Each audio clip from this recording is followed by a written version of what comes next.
Diego Pavia in this offense is exploding as one of the best offenses in college football. You are Locked On Vandy, your daily podcast on the Vanderbilt Commodores, part of the Locked On Podcast Network, your team every day. Hey, what's up, everybody? Welcome into the Locked On Vandy podcast on the Locked On Podcast Network. I'm your host, Corey Burton. Thanks for making us part of your day. We've got an action-packed show, and today's episode is brought to you by FanDuel. Right now, new customers can bet just $5, and if your bet wins, you'll get $300 in bonus bets to use across the app. So download the app today. So like I said, we got an action-packed show. We are free and available wherever you get your podcasts and on YouTube as a part of the Locked On Podcast Network, your team every day. Man, we're talking about rankings. Clark Lea said it doesn't matter. I'll tell you why it does. Revenge factor, lessons learned from last year's loss. We're going to break that stuff down from what happened at Georgia State last season. We're going to talk about some elite development along on both sides, or actually in all three phases of football. But first, man, I want to talk about what's going on with this offense because, man, this offense just seems, and I think if you really dove into the numbers, and I'm not really going to do a huge stat dive here. I'm not really much of a huge stat dive type of person. I'm kind of more the context around why the stats seem that way. But the creativity, and Clark Lea praised the creativity of Tim Beck and making this offense more explosive. Now, I know the factors of why. You have Diego Pavia, which makes it a lot easier to be explosive. Okay, I get that. But all the question marks coming into this season were it's Diego Pavia, Eli Stowers, and you really couldn't fill in the blanks on the and because it was a rebuild offensive line. You didn't know quite how they would gel.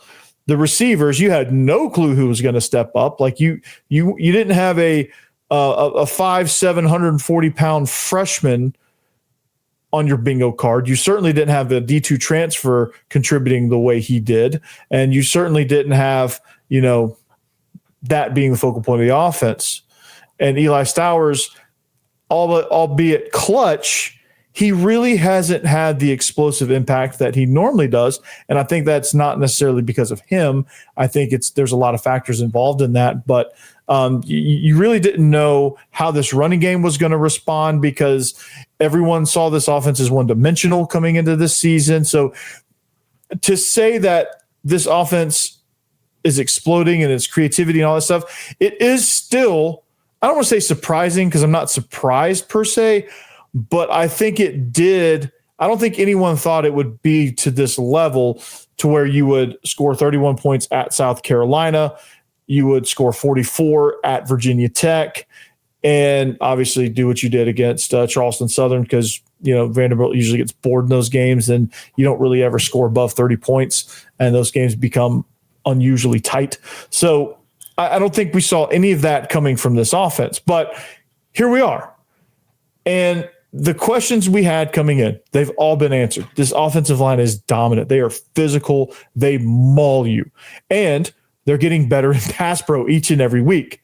That's the scary part. Like after the first game, I was a little worried about the pass pro. We were getting a lot of holding calls.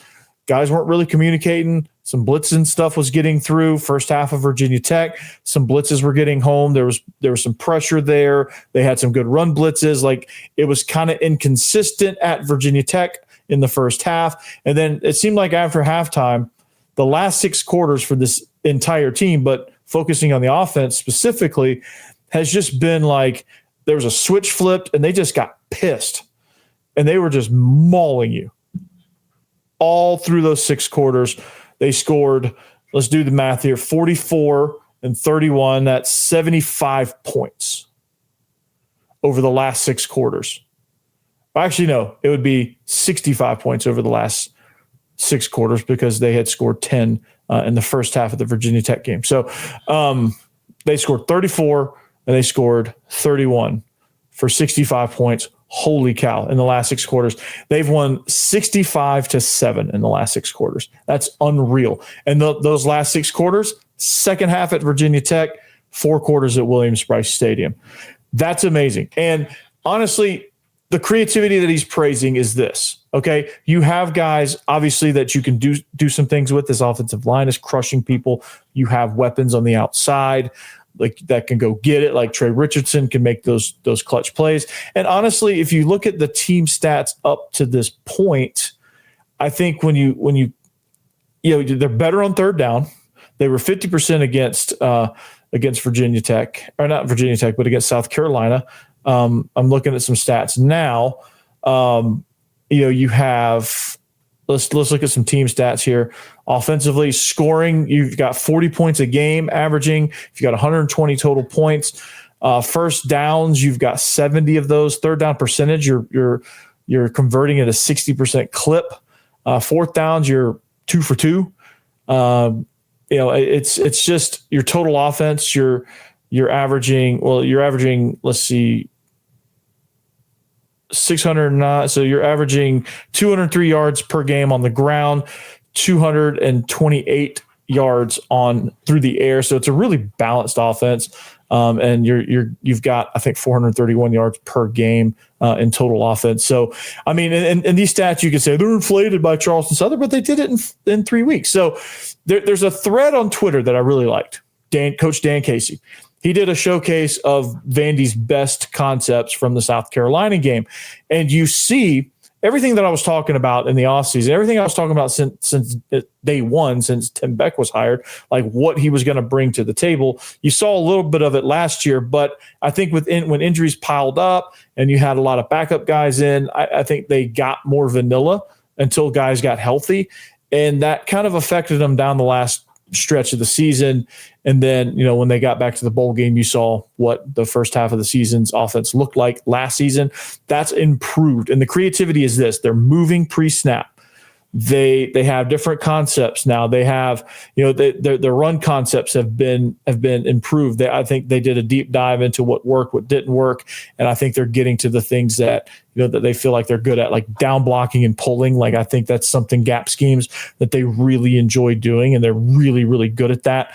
Motions, the shovel option has been a really good deal. I think having different types of motions and return motions, like the orbit return, and then back out for a pitch off a counter. Like anytime you can get a lot of misdirection, anytime you can freeze linebackers, and they've been doing a lot of that lately. Like linebackers, especially inside linebackers, have been playing slow against Vanderbilt. And it's the creativity. It's the movement pre-snap. It's the trades, then the moves. It's the complex motions. They weren't doing any of that last year. And some of that is on Diego Pavia's shoulders. And his development and his trust in his guys and him being able to handle the burden of all of that stuff. I think some of it is the guys doing their jobs now, and really it seems like the focus is there. So there's a lot of key factors in the creativity of this offense. It's not just on Tim Beck. It's not just on Diego Pavia. It's the whole unit. I mean, you look from top to bottom, the starting 11 and the guys that rotate in, everyone is contributing. James L. Lassiter, he's a spark plug. He comes in and he's a walking explosive play. He scored 2 touchdowns on 2 carries. Charleston Southern had 1 carry, 35 yards for a touchdown. He comes into South Carolina. I think he had more than 1 carry, but I didn't see him much. But the 1 carry he got, boom, touchdown. Right? So he's a spark plug. MK Young rips off chunk plays. Cedric Alexander rips off chunk plays. They're all real physical runners. They make defenders pay. But just the total buy-in of what's going on with this offense, it's been incredible. And the creativity of the schemes, I think the nature of the call, like the situationally, what they're calling, I don't know how much Diego Pavia is checking at the line based on certain looks.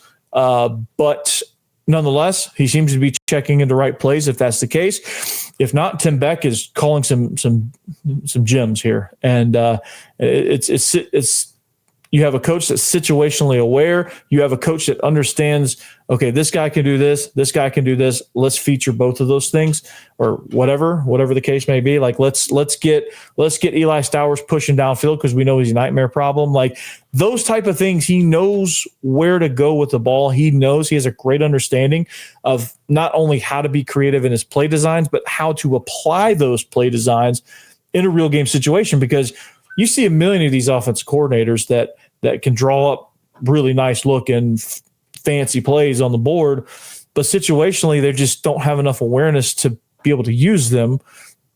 Tim Beck seems to have that awareness, and that's kind of the difference. It's not being creative. It's taking that creativity and applying it to the game. So it's not just the designs, it's applying the designs situationally appropriate times to where your defense is on their heels, to where the defense you're playing against is on their heels. And they had Virginia Tech in a blender, and they had South Carolina in a blender. Like, South Carolina had no answers. And I think they absolutely outcoached South Carolina. And that's the reason why we're sitting here talking about a 3-0 Vanderbilt, a ranked 3-0 Vanderbilt, with a possibility of being a contender. So creativity has this offense exploding and is considered one of the best in college football. I don't know how they rank the best, but if you look at the stats, they're up there. They're against great teams. And if you look at the stats and you look at the context behind the stats, you can see that there's some real staying power within this offense. So I'm very excited about that. I'm very excited about what this team has to offer. But, man, last year's game, Georgia State comes into town. We're going to focus on that. Now, I was a little bit, when the rankings came out, I was a little bit forward thinking, but I'm going to back that up a little bit, and we're going to focus on Georgia State because there are a lot of lessons to be learned from last year. That loss was just unacceptable, and it was awful, and any other adjective you want to use to describe it, but it was what it was. So what did we learn from that? Talk about it next. First, I want to talk about Mazda. Mazda crafts cars for those who do more than simply move. Mazda delivers confidence with every ride with more IIHS Top Safety Pick Plus awards than anybody else. From footwork to breathwork, athletes sweat all the details, and Mazda brings the same intention to how we craft every model. You can feel Japanese craftsmanship in every detail, from the metallic accents available Napa leather upholstery. You can make everyday drives feel like anything but, from smooth handling and intuitive controls. With all-wheel drive standard in every crossover SUV, you can drive with confidence throughout almost any season. Like our players, we sweat every detail because when you make every move count, impossible becomes irrelevant. Mazda, move or be moved. And I want to talk about DoorDash. Okay, I want to talk about DoorDash here for a second, man, because who delivered, man? This is something that I think is very, very important when you're you're looking for that meal. You can't really go out, and you just want that clutch delivery to come to your door. Well, DoorDash does that. Now, as you win with DoorDash Streaks, saving more every time you order, these players deliver what it mattered most. Let's break it down. So for Vanderbilt, I'm gonna give co-players here. I'm gonna give Zaylen Wood and I'm gonna give Miles Capers. They both delivered in a big way. So Zaylen Wood drops back, picks off Lenore Sellers, just completely snipes any. That was their last real scoring chance, and he snatched it away, and that changed the tide of the game. And then Miles Capers. They were driving. They had another chance to score, probably wasn't their best chance, but it was a chance, and he snuffed it out. He did a big forced fumble and recovery. He had a monster game. He was just a nightmare. He was just an overall nightmare. So when the pressure was on, they both came through with no hesitation, no delay. And if you've been watching week after week, this performance wasn't a fluke. Zaylen Wood is on a streak. Miles Capers is on a streak after his Columbia homecoming. So, and just like those two guys delivered for Vanderbilt, DoorDash delivers your Saturdays with DoorDash Streaks. You save every Saturday you order, stack it up all season, and you could save up to $250, including $100 in DoorDash credits. Order this Saturday, keep the streak alive, fuel your game day only with DoorDash. Terms apply, promo period good through November 18th.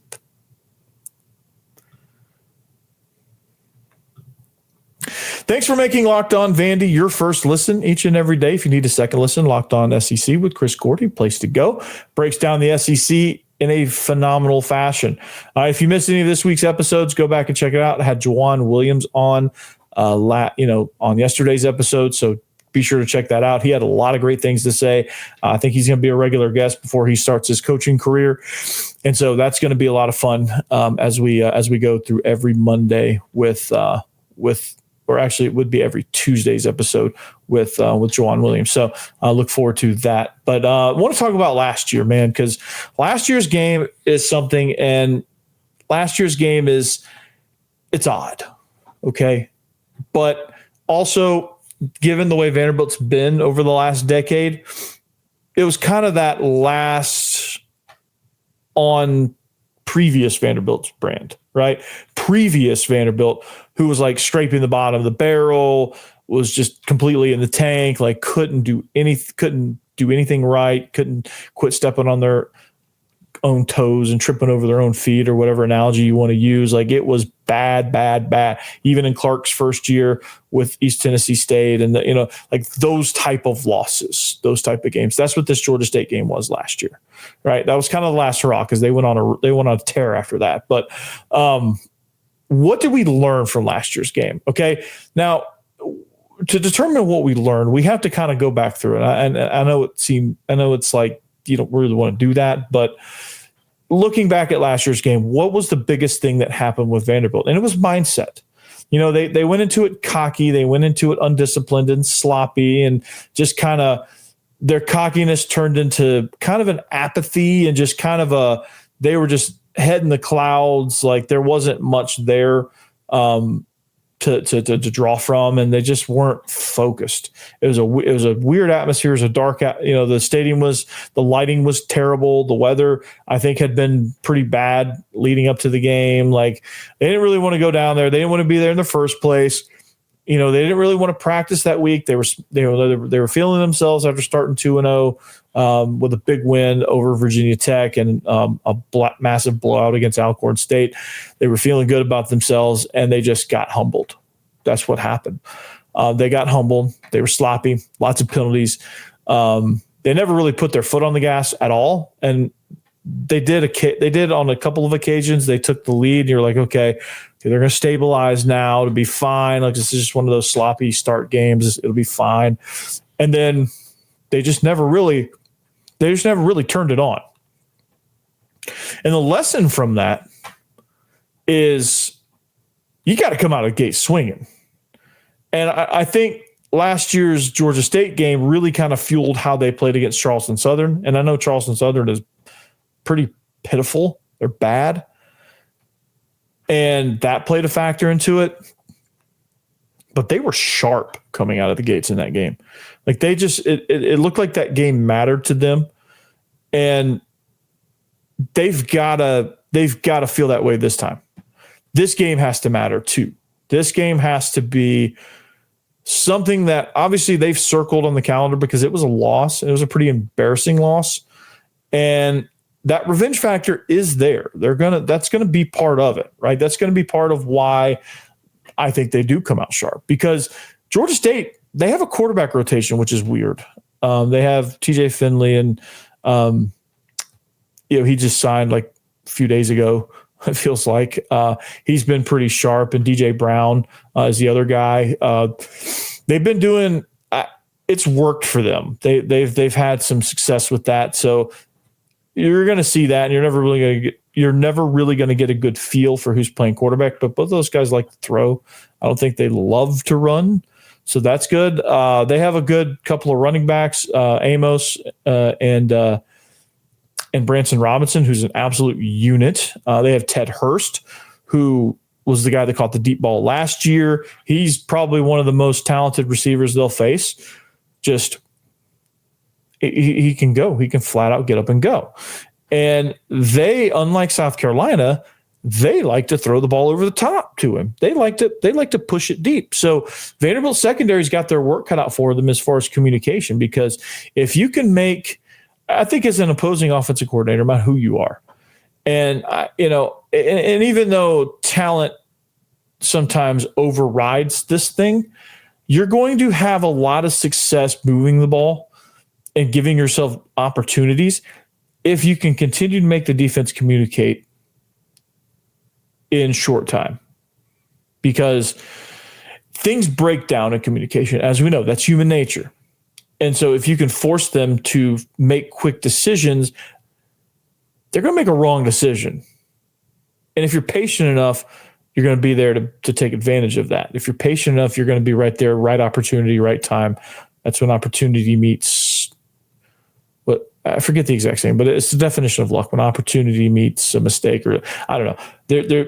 Somebody correct me in the comments. I'm sure somebody will. But that's just kind of where it comes in, and that's kind of what you're dealing with here when you're looking at, okay, how are we going to make this thing go? You've got to do what you do. You got to play clean, obviously, but you've got to take advantage of forcing the defense into doing something it doesn't want to do. Communicating pre-snap, which when you change the strength, it forces them to communicate. When you change the strength and then you rechange the strength with the motion coming back the other way, that really scrambles the defense, right? Like if you're looking at it, it'll scramble your mind. Like they'll jump back and then they'll go back in orbit return, and they'll, and you get a guy that comes in and he has to come back out, and the defensive line has to shift, the linebackers have to bump, and you're not sure what's going to happen. They're half a step slow. And in college football, if you're half a step slow, it's good. So Vanderbilt is going to take advantage of that, and they've done a great job to make this thing full circle. They've done a good job of doing that. Now against Georgia State, I think if they can do that, it means they're going to be sharp. And if they can be sharp, it means they're going to score a lot of points, because this offense can really go. And that's one of the things last year. That's one of the lessons learned from last year, is the offense was just kind of vanilla. They were just going to try to get through it without really doing much. And you can't do that, right? You got to play every game, because you can't. What are you going to hide? Like if you go out and execute, what do you need to hide? Of course, you're going to have wrinkles every week on different things. You're going to have new ways of looking at things and doing things. So like teams can't really, they can't really drill down on your basics. And if you get them preparing for that other stuff, you can full circle back to your basics here and your must-haves. Because, if you have things off of those, they'll practice the things you have off of those. And if you put some things on tape, you can hide some of your must-haves better. And you can and when I say must-have, that's like your bread and butter, like your primary things that you want to accomplish schematically. So they're just going to have to put their foot on the gas, come out sharp, and just keep the foot on the gas, even with the backups. They're just going to have to go. They got to take every game like that, because yes, they're 3-0. Yes, they're actually a good football team. It's no fluke. But they're not a team that can. They're not good enough to the point where they can coast. Like they're just not there yet, and that's okay. They're getting there, but they can't coast yet. They're not quite there. So they got to be sharp, and I think they will be. They have great leadership this year. I think Pavia knows. I think Pavia understands. And I think Pavia had to learn a lesson himself. He was probably one of the biggest culprits last year in this Georgia State game about being too cocky. So he learned it. Hopefully everybody else did. And a lot of the ones that were on that team are no longer on the team because they graduated or moved on. And so, but a lot of guys still remember that, and that's a bad taste in a lot of people's mouths. So that's going to, I think, fuel what this game's all about. So 26.5 points. Yeah, but more later on this week about the keys to this game. We're going to get hopefully a bigger, deeper look into Georgia State with David Schultz. Got that planned, or planning, I should say. So stay tuned for that. Now, being ranked doesn't matter. We'll talk about it quickly next.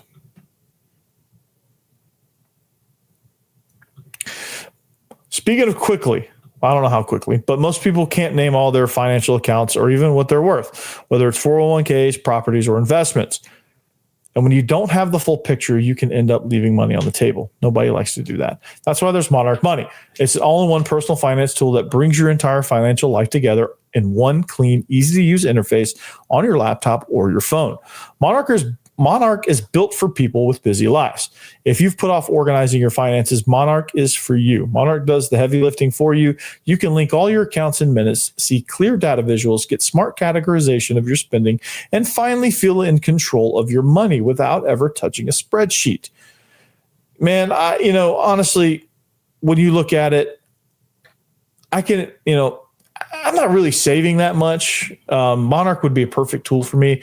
But maximizing investments, investing your savings rate. I can what I like and what I think I can get most out of Monarch Money is not tracking all my accounts. It's getting goals set up to figure out how I can get to a point where I can start tracking all my accounts. So that's kind of where Monarch Money comes in handy for me. So for you, don't let financial opportunities slip through the cracks. Use code LOCKEDONCollege at monarchmoney.com in your browser for half off your first year. That's 50% off your first year at monarchmoney.com with code LOCKEDONCollege.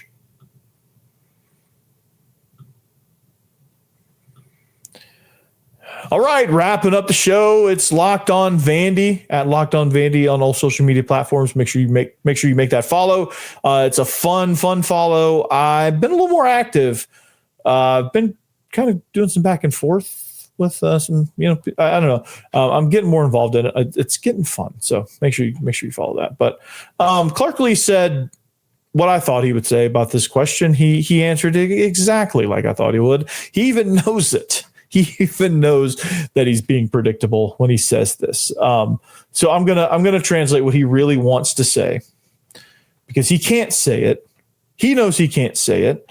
He knows this is the answer he has to give. But I'm going to give the answer that he probably, I don't know if he wants to give it or not. I don't know if this is his true answer, but I'm going to give him the answer that you likely want to hear and what us as fans can say that he can't inside of the McGugin Center. So being ranked.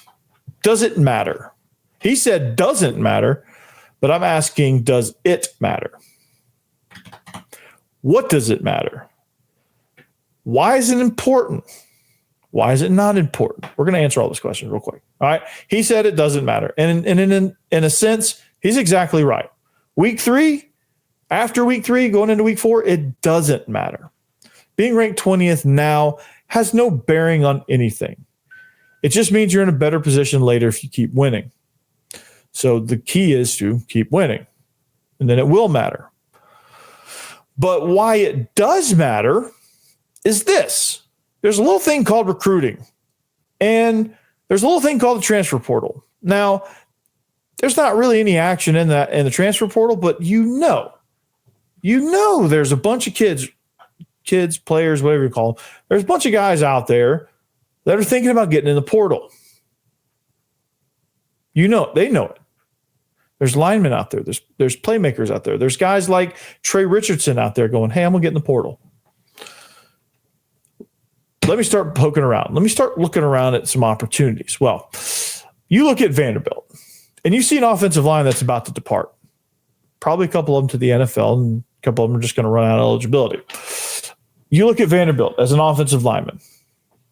That probably piques your interest. Scheme-wise, you're probably really excited. All right. But ultimately, everyone wants to go to a good program if they can, if it's feasible. Everybody wants to go to a good program. Now, you look at Vanderbilt. You look at all the factors of the Vanderbilt. And then you look and see that there's a number beside their name. You're like, wait a second. It gets your attention as a recruit. Hey, Vanderbilt's on the rise. Get your, as a potential portal guy. Oh, Vandy's on the rise. As a donor. Oh, this team is like they're winning now. They're ranked and like they're going to be important. They're going to be talked about, right? More people than just me are going to be talking about them. Like national media guys are chiming in. There's people chiming in and they're saying things that I've been saying since I started this thing, which is kind of funny. I love seeing that. I'm like, yeah, I've been saying that the whole time, but nobody's heard it, right? So being ranked does matter. It may not matter in the grand scheme of things, whether we're ranked 20th or 20th, but being ranked right now for those purposes, you can. I mean, Avery Watson and those guys in the multimedia department in the social media department for Vanderbilt football, they can throw together some graphics. Now, you want to talk about social media game? Holy cow, dude! Shout out to the crew. And shout out to my man, Avery Watson. But they throw out some graphics, dude. Those graphics are unbelievable, right? But think about it. It makes it real easy when you're ranked. Throw out those graphics. Hey, Vanderbilt's ranked. They're ranked 20th. Come to Music City. got a great football team, right? Nashville, they want a winner. They want the Titans are bad. You want some good football? Hey, go down to First Bank Stadium. It's a great experience. They're ranked. They play good SEC football. They have a chance to contend. That's what you want. You don't have to win the national championship every year. You just need to be in contention. You just need to, and people will follow. Be in contention. So being ranked matters because it gives that perspective, it gives that perception that you are a contender.